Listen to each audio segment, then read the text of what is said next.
The year is 1683, and the air over Vienna is thick with smoke and the cries of battle.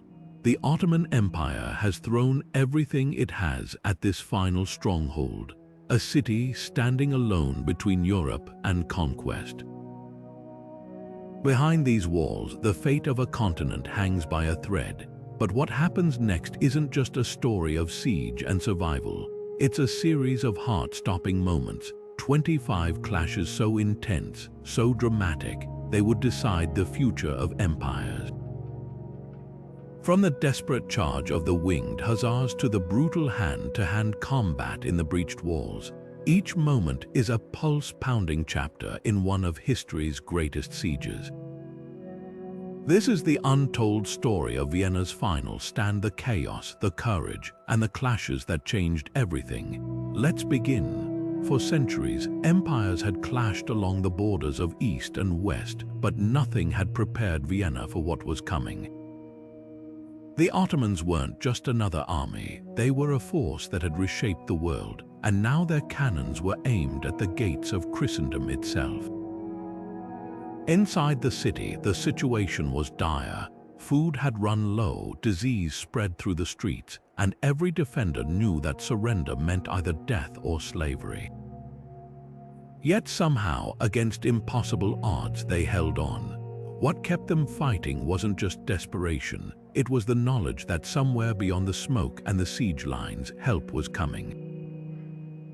King John III Sobiski of Poland had answered the call, assembling one of the largest cavalry forces Europe had ever seen. His army wasn't just marching, they were racing against time, knowing Vienna could collapse any day.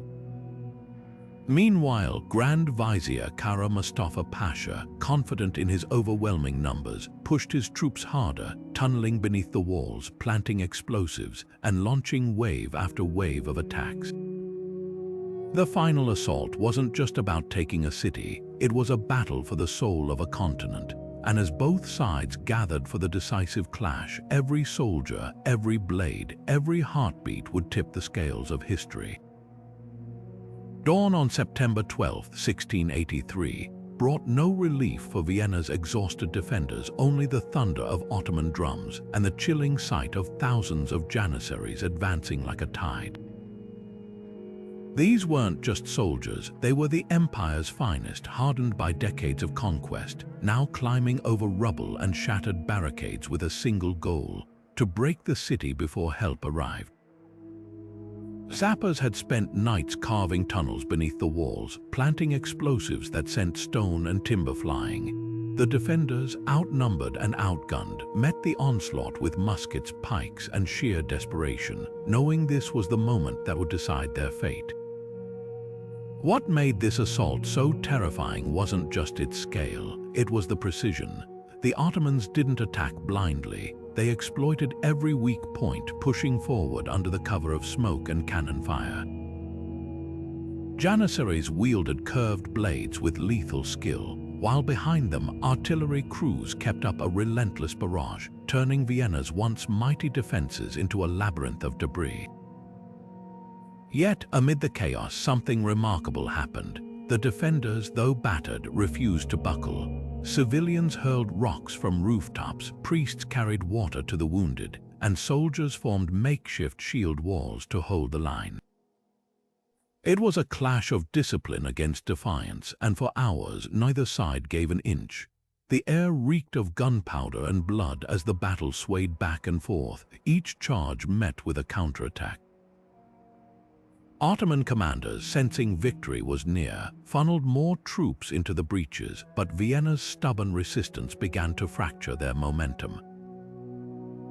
Every minute bought time for the distant sound of Polish horns to grow louder, time for hope to flicker back to life.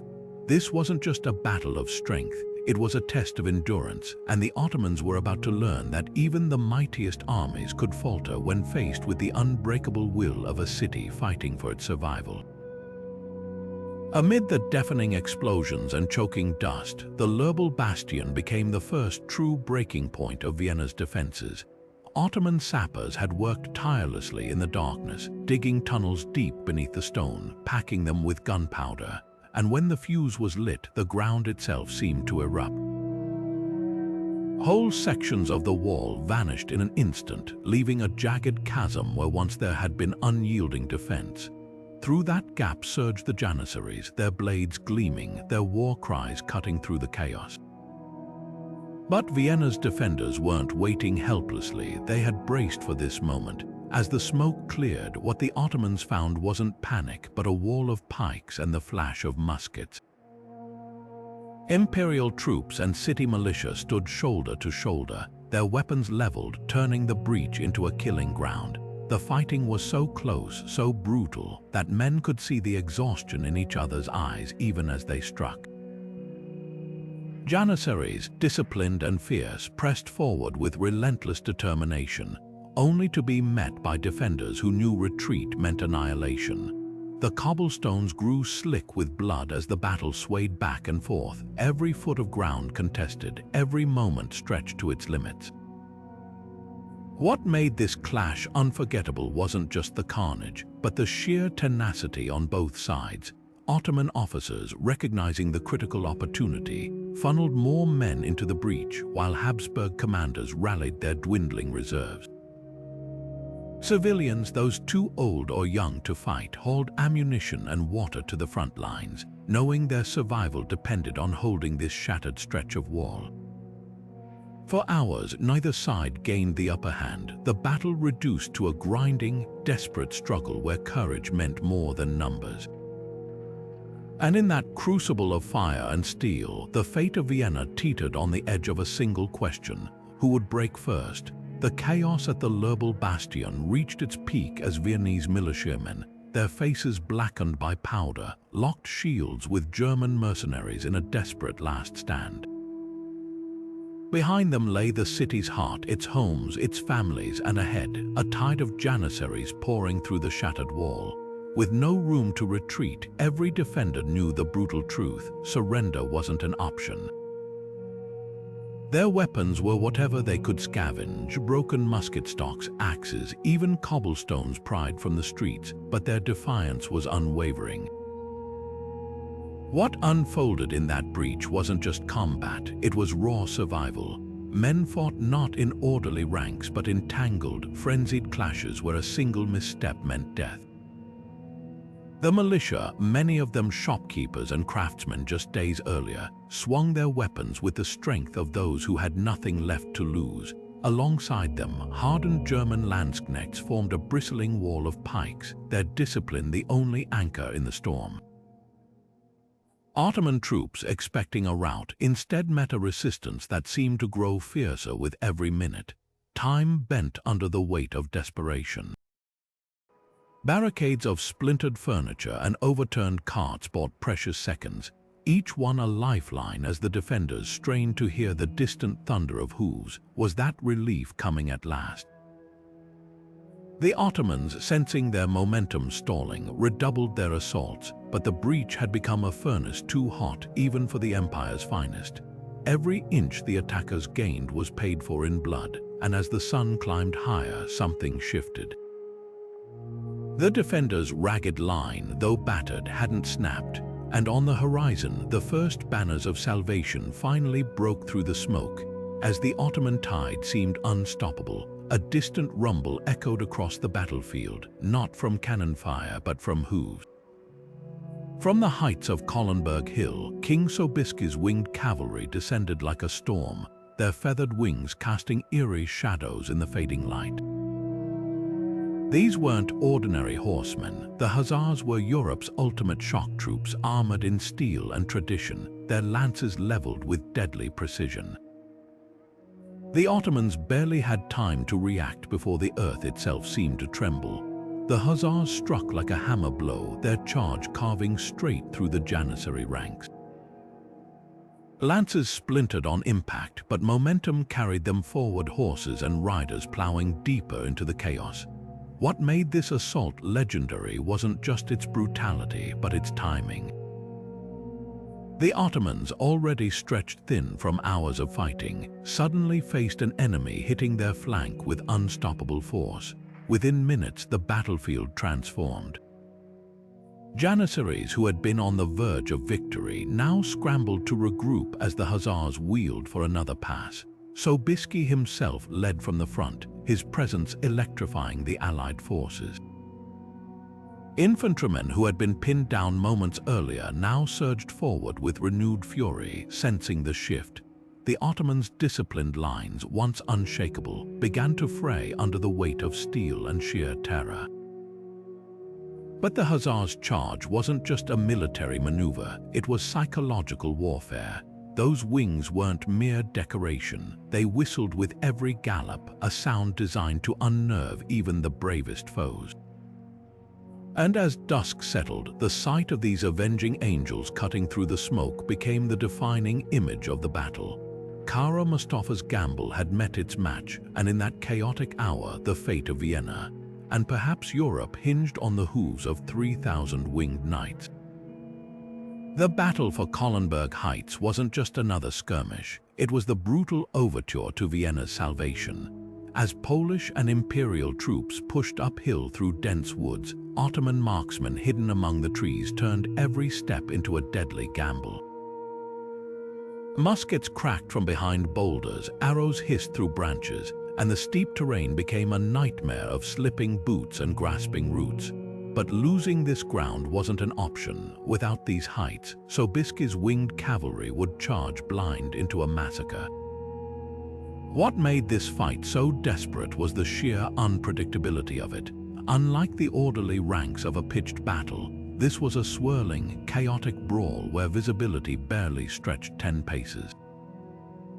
Polish foot soldiers used their axes to clear paths through undergrowth while Imperial grenadiers lobbed explosives into Ottoman positions, the blast sending showers of dirt and splinters skyward. The Ottomans fought with the fury of cornered wolves, knowing that if they lost this ridge, their siege camps below would be exposed. Yet inch by bloody inch, the Allies gained ground. Bavarian engineers hauled light cannon up goat trails, blasting point-blank into Ottoman redoubts, while Polish wings, those iconic feathered frames normally reserved for cavalry, began appearing on infantry helmets, a psychological trick to unsettle the enemy.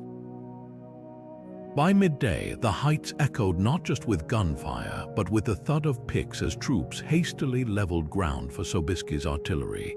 The Ottomans' last counterattacks came in frenzied waves, but the Allies held, their boots slick with mud and blood. This wasn't just a tactical victory, it was the hinge on which the entire battle turned. From these slopes, Sobiski would soon gaze down at the Ottoman sea below and make a decision that would echo through history. But in those grueling hours on Kollenberg, the real heroes were the nameless infantrymen who turned a knife fight in the woods into the foundation for Europe's deliverance. Every tree they cleared, every boulder they stormed, meant one less obstacle for the wings of the Hussars to come. Kara Mustafa wasn't about to let Sobieski's momentum go unchallenged. With the Christian forces pushing forward, the Grand Vizier unleashed his secret weapon, the Sipahis, the elite cavalry of the Ottoman Empire. These weren't just horsemen, they were a whirlwind of slashing sabers and armored might, bred for speed and precision. As thousands of them surged forward, the open plain outside Vienna transformed into a swirling tempest of steel and dust. The clash that followed was pure chaos. Polish lancers, still recovering from their earlier charge, suddenly found themselves locked in a deadly dance with the Sipahis' curved blades. German cuirassiers, hardened by years of war, struggled to hold formation as the Ottoman horsemen darted in and out, striking with terrifying speed. This wasn't the slow grind of infantry combat, this was warfare at full gallop, where a single misjudged turn could mean a rider's end. Yet for all their skill, the Sipahis faced an unexpected problem.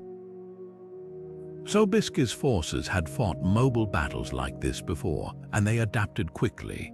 Polish Hussars, instead of charging headlong, feigned retreats to draw the Ottomans into killing zones where hidden musketeers could unleash volleys. German squadrons, though outmaneuvered at first, formed tight wedges that turned the open field into a maze of steel. The Ottomans' brilliant counterattack, though devastating, began to falter under the weight of coordinated resistance. Kara Mustafa had gambled everything on this moment. If his cavalry could shatter Sobiski's advance, Vienna might still fall. But the Christian commanders, sensing the tide turning, pressed their advantage. Artillery crews, now repositioned from Kollenberg, rained fire into the Ottoman ranks, disrupting their formations.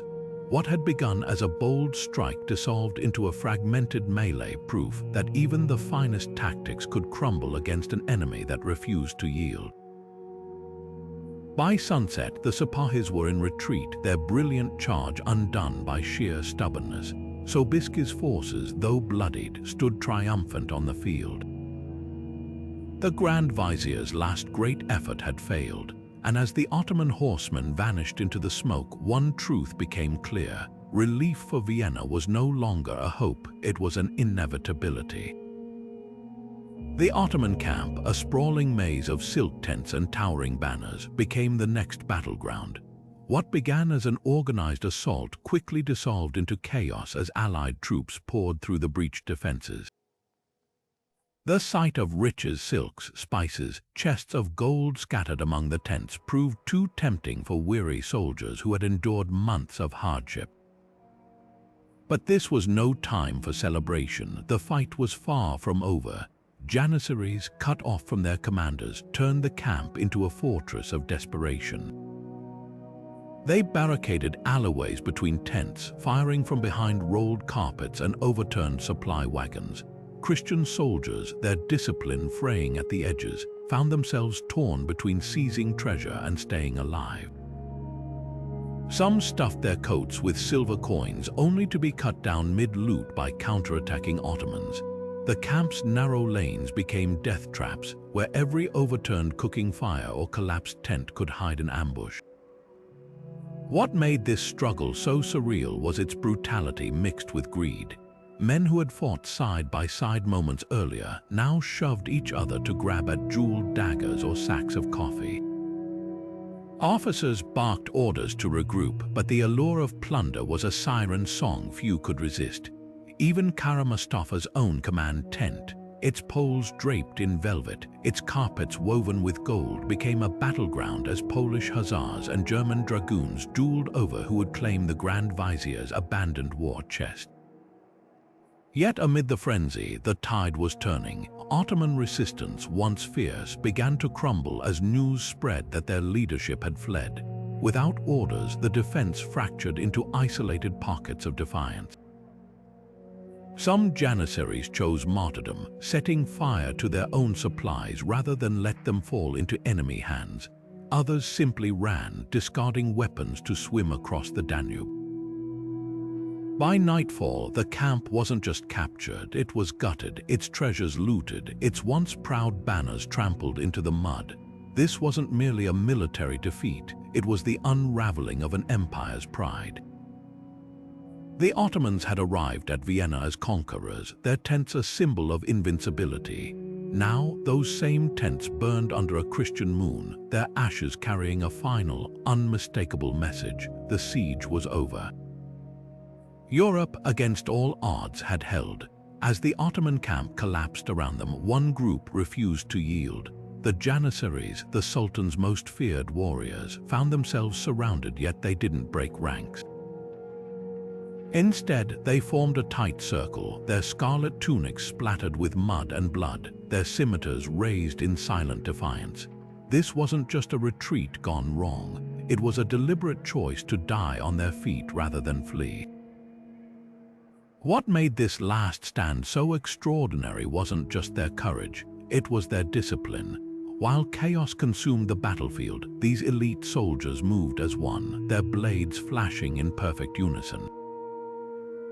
German troops who charged them found their pikes parried with eerie precision. Polish Hussars, used to shattering lesser foes, recoiled as their lances met an unbreakable wall of steel and resolve. Even in defeat, the Janissaries fought with a skill that forced their enemies to hesitate. The air grew thick with the clang of metal and the cries of wounded men, but the Janissaries didn't waver. They had no escape route, no reinforcements coming, only the grim knowledge that their empire's pride rested on their shoulders, and so they turned their final moments into a lesson in sheer determination. Allied soldiers later recounted how some Janissaries, bleeding from multiple wounds, still managed to land lethal blows before falling. Respect flickered even amid the brutality. Christian officers, hardened by years of war, ordered their men to hold back at times, offering quarter to those who would surrender. But the Janissaries' answer was always the same, a defiant roar and another lethal strike. Their final act wasn't just about martyrdom, it was a statement carved into history. These men would never kneel. When the last of them finally fell, the battlefield fell eerily silent. Soldiers from both sides paused, staring at the carnage.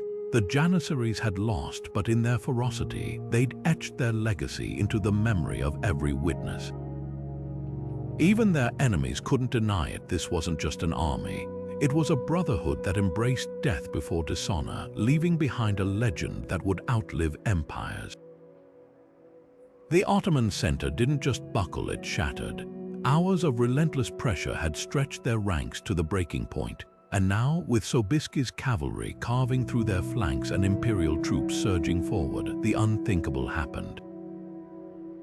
Officers shouted orders to no one, banners toppled into the mud, and the disciplined army that had laid siege to Vienna for months dissolved into a frantic mob. This wasn't a retreat, it was a full-blown rout where survival mattered more than honor.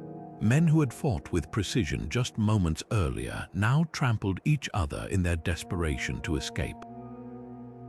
The once proud Janissary Corps, their ranks thinned to mere fragments, found themselves swept up in the tide of panic, their scarlet uniforms lost in a sea of fleeing soldiers. Supply wagons, abandoned in the chaos, became obstacles that slowed the retreat, turning narrow paths into death traps as pursuing cavalry cut down stragglers. The Ottomans' greatest strength, their rigid hierarchy, had become their downfall. Without clear leadership, even the bravest warriors succumbed to terror. Amid the carnage, surreal scenes unfolded. Pack horses laden with treasure bolted through the crowds, their precious cargo spilling across the ground. Sappers who had once tunneled beneath Vienna's walls now dug frantically to bury their own artillery, denying the enemy its use. Kara Mustafa's command tent, once the heart of the siege, stood empty, its silk banners ripped down by looters. The collapse was so total that Allied soldiers later described it as watching an avalanche of men, unstoppable, undignified, and utterly devastating. Yet in that chaos, the true cost of defeat became clear. The Ottomans hadn't just lost a battle, they'd lost an aura of invincibility. For decades, their armies had seemed unstoppable, but here, outside Vienna, that myth lay shattered like their abandoned cannons. The pursuit would continue for miles, with Sobiski's cavalry harrying the survivors all the way to the Danube. But the most telling moment came when the first Ottoman troops began flinging their weapons into the river, not in ceremony, but in sheer, desperate surrender. The siege was over, and with it, an empire's dream of conquest had drowned in the currents of history. The roads leading east from Vienna ran red as Sobiski's cavalry gave chase. What had been an organized retreat quickly turned into a slaughter. Ottoman soldiers, still reeling from the shock of defeat, now found themselves hunted across open fields. The Allies showed no mercy. Hussars thundered after stragglers, their lances finding easy targets among men weighed down by stolen loot or exhaustion. For the Ottomans, the Danube wasn't just a river now. It was their only hope of escape, but reaching its banks proved just as deadly as the battle itself.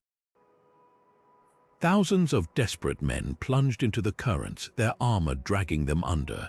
Those who hesitated were cut down on the shoreline, their bodies piling up in gruesome mounds. The water itself seemed to rebel against the invaders, its swift currents swallowing entire regiments whole. Barges meant for retreat overturned under the crush of panicked soldiers, their screams lost beneath the roar of the river. Amid the chaos, the Allies pressed their advantage. Polish lancers rode straight into the shallows, skewering those who floundered in the mud. Imperial infantry formed firing squads along the bank, methodically picking off any who tried to swim. The Ottomans' famed discipline had evaporated. This was no longer an army, but a scattering of terrified individuals fighting for one more breath. Yet even in this final, brutal hour, moments of eerie dignity emerged. Some Janissaries, recognizing escape was impossible, turned to face their pursuers one last time, weapons raised in silent defiance. Others helped wounded comrades into the water, choosing drowning over capture. The river that had once symbolized Ottoman ambition now became their graveyard, its currents carrying away not just men but an empire's unshakable confidence. By nightfall, the Danube's surface glittered with abandoned weapons and broken banners. The few who made it across collapsed on the far shore, too exhausted to mourn. Behind them, Vienna's spires stood untouched against the sunset, a stark reminder that history had turned. The siege was over, and for those who survived the river's wrath, the hardest truth remained: they hadn't just lost a battle. They'd witnessed the end of an era. While soldiers clashed in the breaches, Vienna's true strength came from those who'd never held a sword, its people. Shopkeepers, bakers, even children scrambled to defend their homes, turning everyday items into weapons. Cauldrons of boiling pitch meant for cooking now poured down on attackers, scalding through armor like liquid fire. Roof tiles became missiles hurled by trembling hands, their impact small but relentless, a constant reminder that every citizen had become a soldier. The streets buzzed with desperate ingenuity. Women formed chains to pass buckets of water to douse fires, while priests moved through the chaos, offering prayers and bandages torn from altar cloths. Elderly men too frail to fight stacked furniture into barricades, buying precious seconds for defenders to regroup. This wasn't just a battle of armies, it was a city's soul laid bare, where a grandmother's frying pan could be as vital as a knight's blade. What made these civilians so formidable wasn't just their courage, it was their knowledge. They knew every alley, every cellar, every hidden stairwell. When Ottoman troops breached a weak point, locals guided militias through back routes to flank the invaders. Boys too young to enlist darted between rooftops as lookouts, their shrill warnings cutting through the noise of battle. Even the wounded contributed, propped against walls to reload muskets for those still standing. The Ottomans had expected to crush a demoralized city. Instead, they found a hive of defiance where every window hid a potential threat. A single pot of oil tipped from a balcony could disable a ladder's worth of climbers. A well-aimed brick might stagger a janissary long enough for a soldier's killing blow. These acts of resistance, small but countless, formed an invisible barrier no siege engine could break. Vienna didn't just endure because of its walls. It survived because its people refused to let it fall. Kara Mustafa's retreat from Vienna was anything but dignified. Once the mastermind behind history's most ambitious siege, he now rode through the night like a common fugitive, his splendid robes caked in dust, his entourage dwindling with each passing mile. News of the disaster had outrun him, whispers of cowardice, of treasure abandoned, of an army left to die. For a man who had staked his reputation on victory, survival suddenly felt like a curse.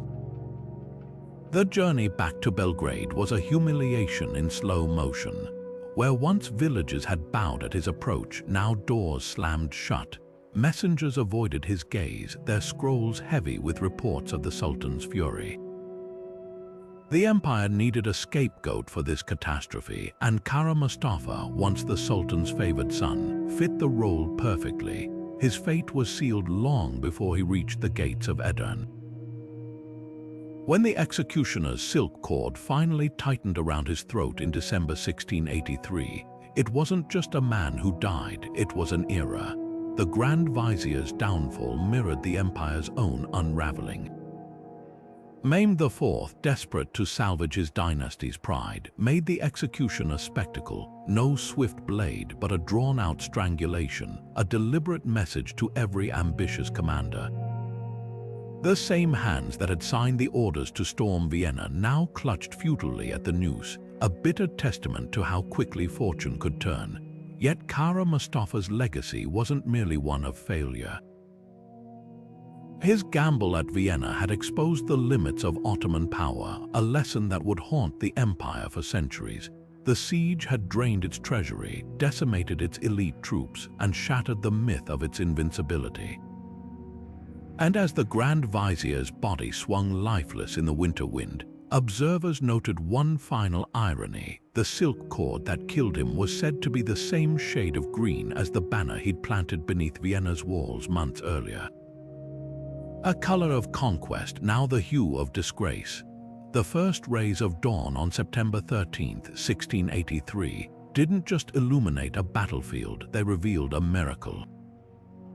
Vienna's gates, sealed for months against the Ottoman tide, finally creaked open to the sound of cheers and weeping. Soldiers too exhausted to stand now clung to each other, their faces streaked with soot and tears. But this wasn't just relief, it was the birth of a legend. The city that had refused to break now stood as Europe's unshakable bulwark. As Allied troops marched through the shattered streets, the sheer scale of their victory sank in. Bells that had been silent since the siege began now pealed from every church tower, their music drowning out the distant cries of retreating Ottomans. Women pressed loaves of bread, scorched but precious, into the hands of liberators, while children stared wide-eyed at the Winged Hussars, their feathered armor glinting like something from a dream. Even the wounded, propped against broken walls, managed to raise trembling hands in salute. For Sobiski, the moment carried a bittersweet weight. Riding through Vienna's scarred heart, he saw not just triumph but sacrifice. Entire blocks lay in ruins, their skeletons blackened by fire. The bodies of defenders still clutched weapons in stiff hands, their final stand etched into the cobblestones. Yet amid the devastation, something unbreakable remained: the spirit of a city that had stared into the abyss and refused to blink. The Polish king would later write that Vienna's true strength wasn't in its walls, but in the ordinary people who had become heroes. Celebration and mourning walked hand in hand that day. As wine flowed in the squares, priests moved quietly through the alleys, anointing the dead. Soldiers who had fought like demons now knelt to help bury the fallen, enemy and ally alike. The very air seemed charged with contradiction: joy for survival, grief for loss, awe at what had been achieved. And when Sobiski finally entered St. Stephen's Cathedral to give thanks, the crowd's roar shook the stained glass windows. Europe hadn't just won a battle, it had found its defiant heart. The legend of Vienna's liberation spread faster than news of the victory itself. Within weeks, pamphlets and songs would turn those 60 brutal days into a saga of faith and fury. But for those who lived through it, the real story was simpler: a city, an alliance, and a refusal to let the light go out. As the last Ottoman banners were burned in the Great Square, one truth echoed louder than any cannon. Sometimes, history turns not on kings or empires, but on the courage of those who say no further. The collapse of Ottoman resistance didn't bring immediate peace. Instead, Vienna's outskirts became a lawless frontier where greed and vengeance clashed. Allied soldiers, many of whom had fought for months without pay, now swarmed the abandoned siege camps, tearing through tents and wagons in search of treasure. Silk robes meant for Ottoman officers were stripped from chests, while sacks of coffee, a rare luxury in Europe, spilled open in the dirt. But looting wasn't just about profit, it was primal compensation for suffering endured. Among the chaos, darker impulses surfaced. Prisoners of war, once feared Janissaries, now found themselves dragged through the mud as trophies. Some were ransomed back to Istanbul for gold, while others faced summary justice from townspeople seeking retribution for lost loved ones. The very men who had fought with discipline hours earlier now grappled with a chilling truth. Victory could be as brutal as war itself, yet amid the frenzy, moments of unexpected humanity flickered. Habsburg officers intervened to protect Ottoman doctors who had tended wounded during the siege, recognizing their skills transcended borders. A group of Polish Hussars, discovering a cache of religious texts in Kara Mustafa's abandoned library, refused to burn them. "Knowledge isn't our enemy," one reportedly said. These small acts of restraint stood in stark contrast to the surrounding bedlam, proving that even in war's ugliest aftermath, honor could endure. For Vienna's citizens, the spoils held bitter irony.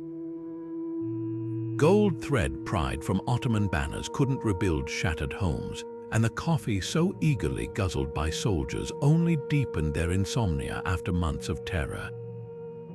The city's leaders faced an uneasy task: how to celebrate deliverance while acknowledging the scars left behind. Church bells might peal for victory, but the cries of orphaned children still echoed in alleyways where siege hunger had etched itself into bone. The reckoning stretched beyond the battlefield. In Istanbul, Sultan Mehmed IV ordered scrolls burned to erase the shame of defeat, while in Rome, Pope Innocent XI declared the victory divine intervention. Yet perhaps the most telling aftermath unfolded quietly across Europe. Maps were redrawn not with borders but with trade routes. Vienna's survival had unlocked the East to new commerce, turning coffee houses from novelties into fixtures of daily life. The siege's end didn't just change armies, it reshaped the world's very appetites. The alliance that saved Vienna wasn't forged on a battlefield, it was built in hushed war rooms through gritted teeth and grudging handshakes. Poles, Germans, and Austrians, nations with centuries of rivalry between them, now stood shoulder to shoulder against a common enemy, and in those final, brutal clashes, their unity became their greatest weapon. What made this coalition so remarkable wasn't just its size, it was its sheer improbability. Bavarian engineers worked alongside Polish Hussars to clear paths for Sobiski's cavalry. Saxon dragoons, who might have once dueled Habsburg troops over border disputes, now shielded their flanks without hesitation. Even the command structure defied tradition. A Polish king leading German princes, their orders translated in real time by multilingual aides. Every logistical hurdle should have fractured this patchwork army. Instead, it held firm under fire. The battlefield revealed the coalition's true strength.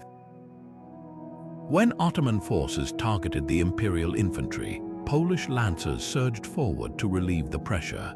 When Janissaries threatened to overwhelm the German lines, Austrian grenadiers countercharged with clockwork precision.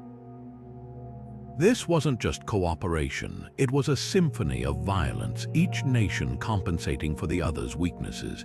The Ottomans, accustomed to facing divided foes, found themselves outmaneuvered at every turn by an alliance that fought as one. Yet behind the glory lay quiet acts of trust, shared campfires where soldiers exchanged bread despite language barriers, Hussars lending their precious war horses to stranded imperial officers. Even the supply trains became lifelines of solidarity as Bavarian wagons carried Polish ammunition to the front. These unspoken bonds turned a fragile coalition into something far more powerful, a brotherhood forged in fire. By the siege's end, that unity had rewritten the rules of European warfare. The victory at Vienna didn't just break the Ottoman advance, it proved that old enemies could become unstoppable allies. And as Sobiski's winged cavalry rode through the shattered gates, their wings brushing against the banners of a dozen nations, one truth echoed clear: alone they might have fallen. Together they had reshaped history. The Ottoman retreat wasn't an orderly withdrawal, it was a bloody scramble for survival. What remained of their once mighty army dissolved into a panicked mob, their banners trampled underfoot as Sobiski's cavalry harried them eastward. The fields beyond Vienna, once lush with summer crops, now churned under the hooves of fleeing men and horses, their terror palpable in the choking dust. Janissaries who had stood unshaken in battle now ran like hunted animals, their scarlet uniforms making them easy targets for vengeful lancers. Supply wagons meant to sustain the siege were abandoned, their wheels stuck fast in mud churned by rain and blood. Even the Ottomans' famed discipline couldn't withstand the collapse. Officers shouted commands that no one heard, their authority as broken as their ranks.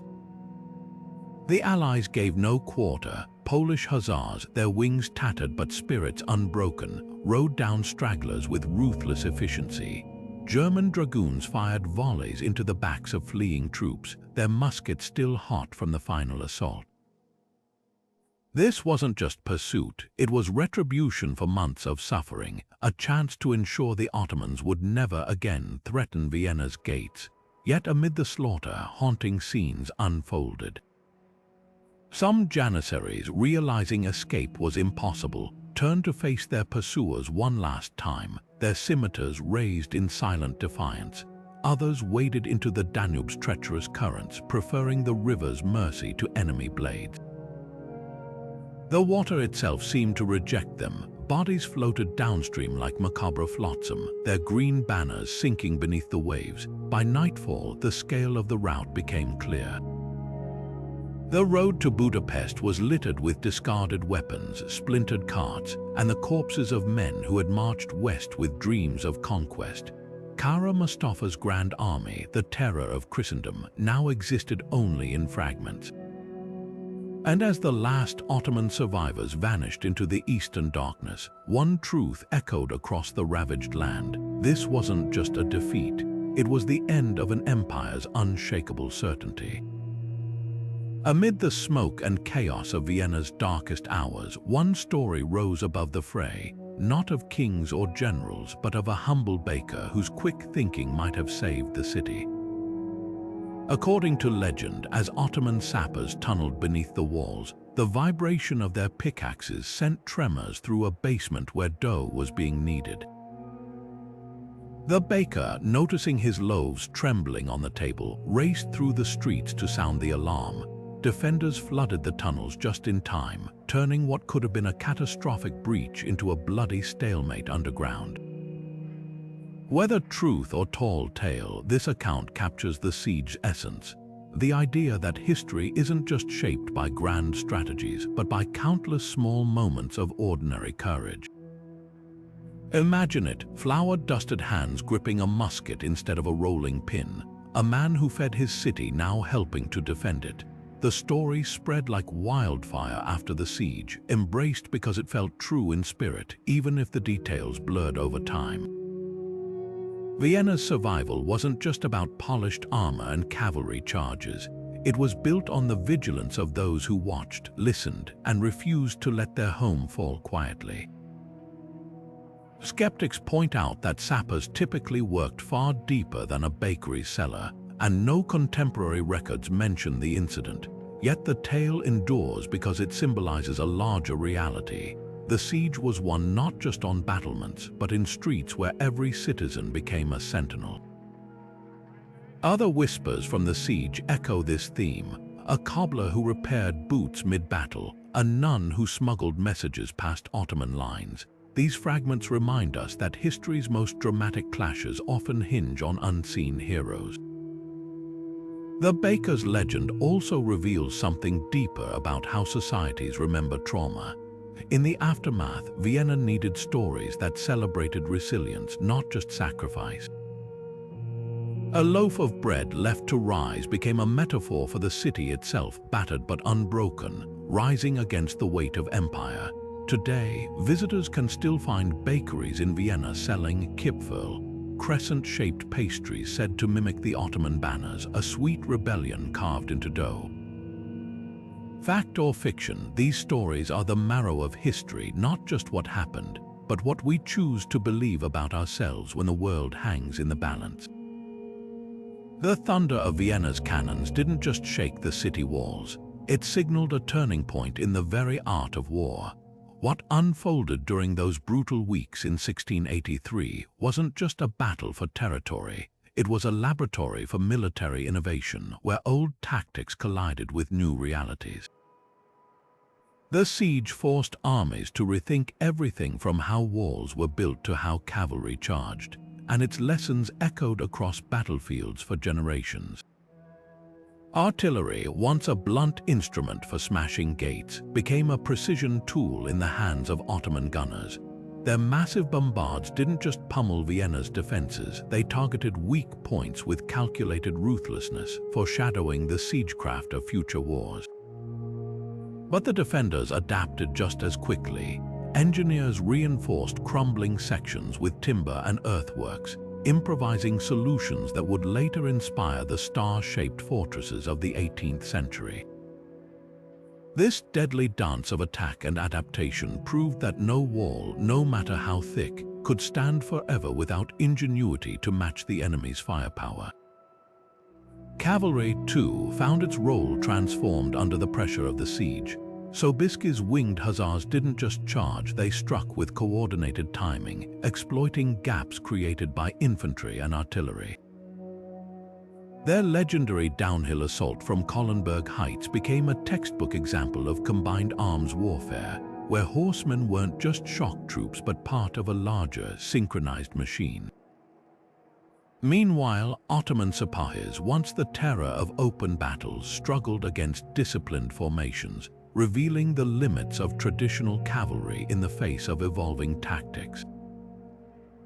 Perhaps the most lasting legacy lay in the alliance itself.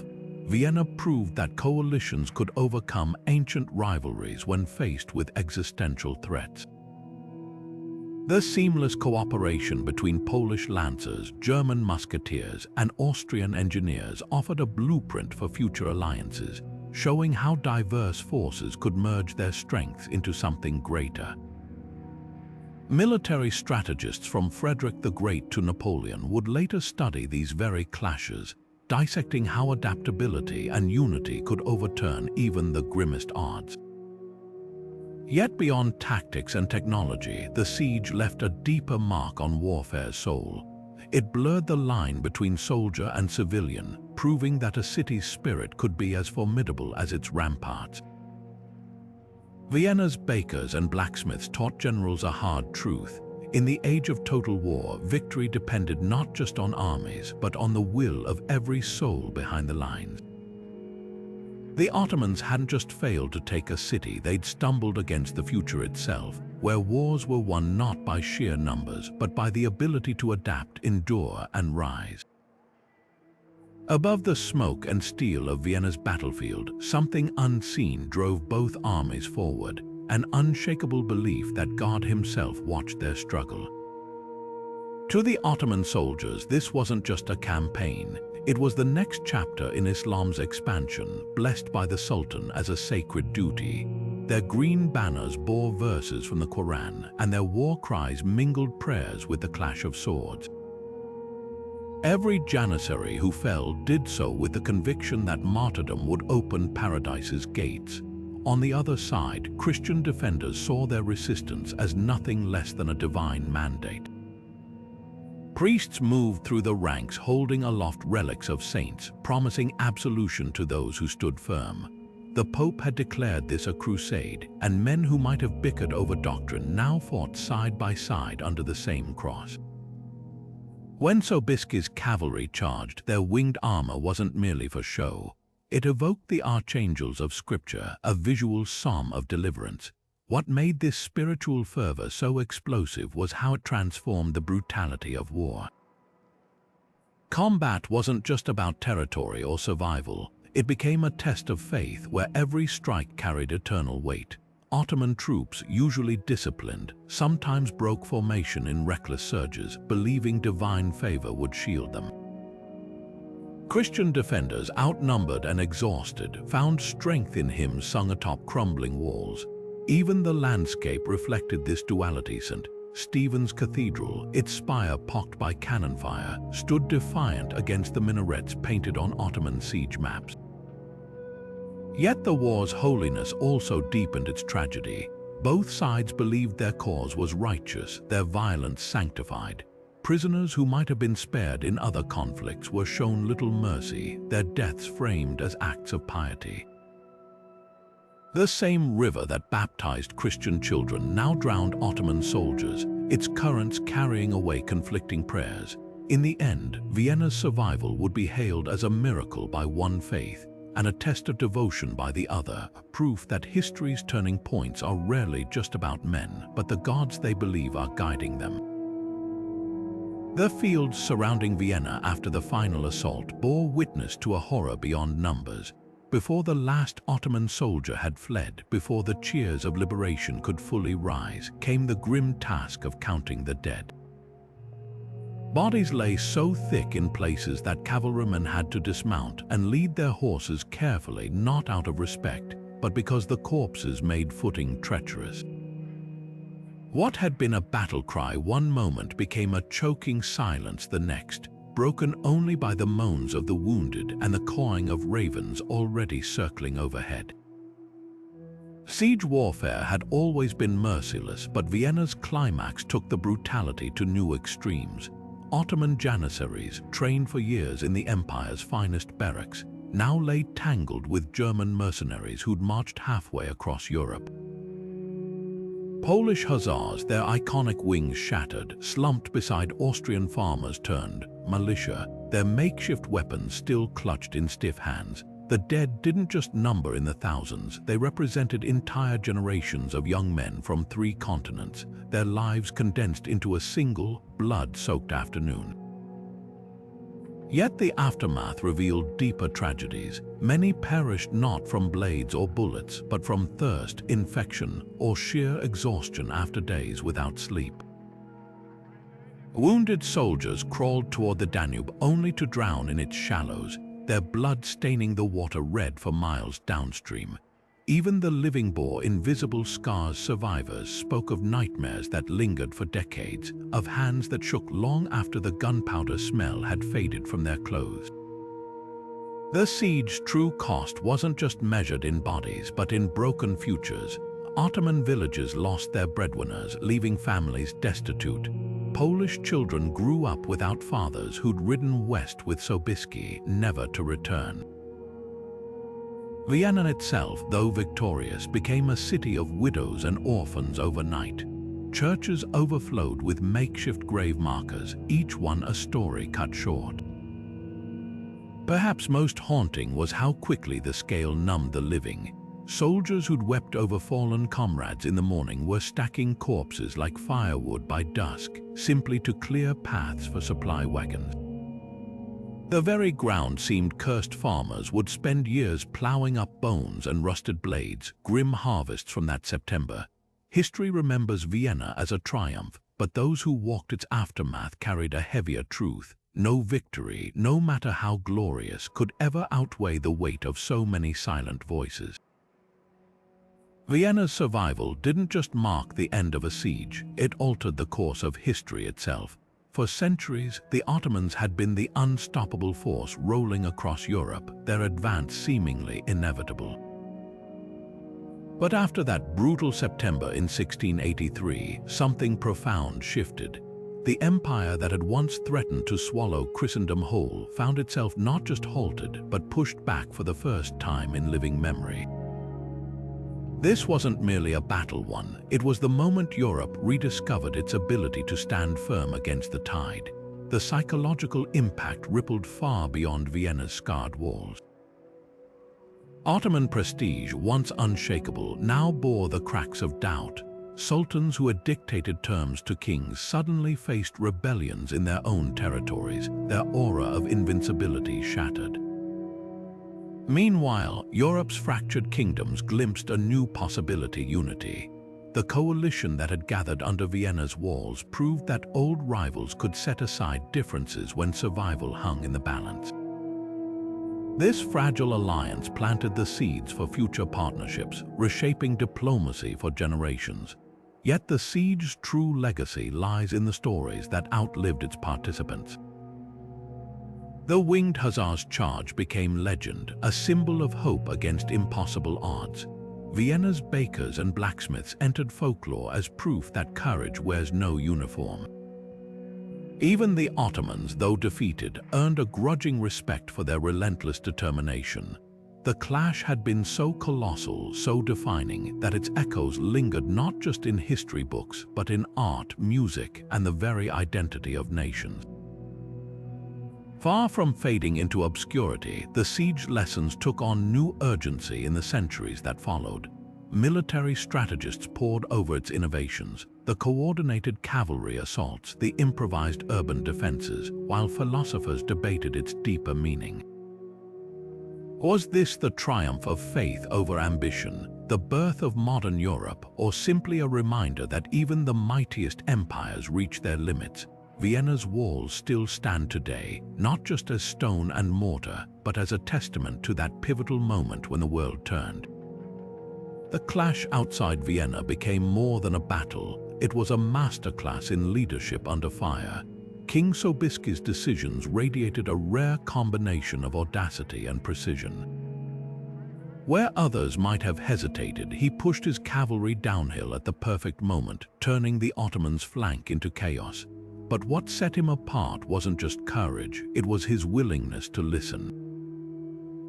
German engineers suggested the artillery placements on Kollenberg. Polish scouts identified weak points in the Ottoman lines, and Sobiski synthesized these insights into a plan that played to each ally's strength. His leadership proved that boldness works best when paired with humility. Kara Mustafa, by contrast, became entangled in his own assumptions. Convinced Vienna would collapse before relief arrived, he dismissed early warnings about Sobiski's approach. His siege tactics were brilliant sappers tunneling under walls, artillery battering precise sectors. But his strategy had a fatal flaw: inflexibility. When the Polish cavalry appeared, he stubbornly refused to reallocate reserves, treating the threat as a distraction rather than the existential danger it was. The Grand Vizier's greatest weakness wasn't lack of skill, it was his inability to adapt when reality clashed with his vision. Their opposing approaches reveal a timeless truth: leadership isn't about plans but responsiveness. Sobiski thrived because he treated the battlefield as a living puzzle, adjusting to each new development.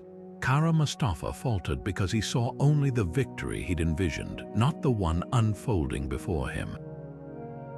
Even their final acts diverged starkly, the Polish king entering liberated Vienna on foot to share credit with his troops, while the Ottoman commander fled on horseback, leaving his men to die.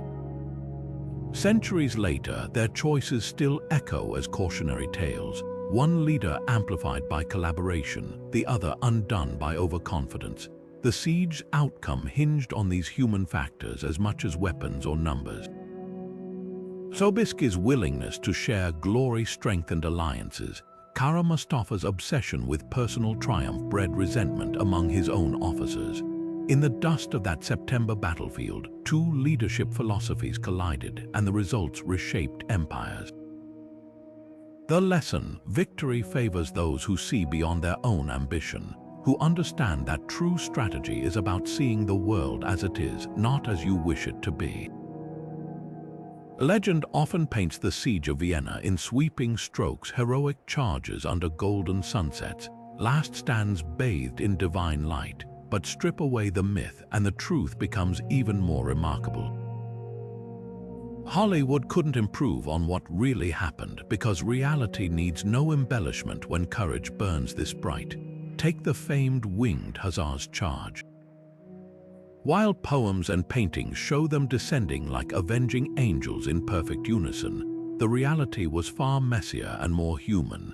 Exhausted horses stumbled on the uneven terrain, lances shattered on impact, and some riders veered off course in the chaos.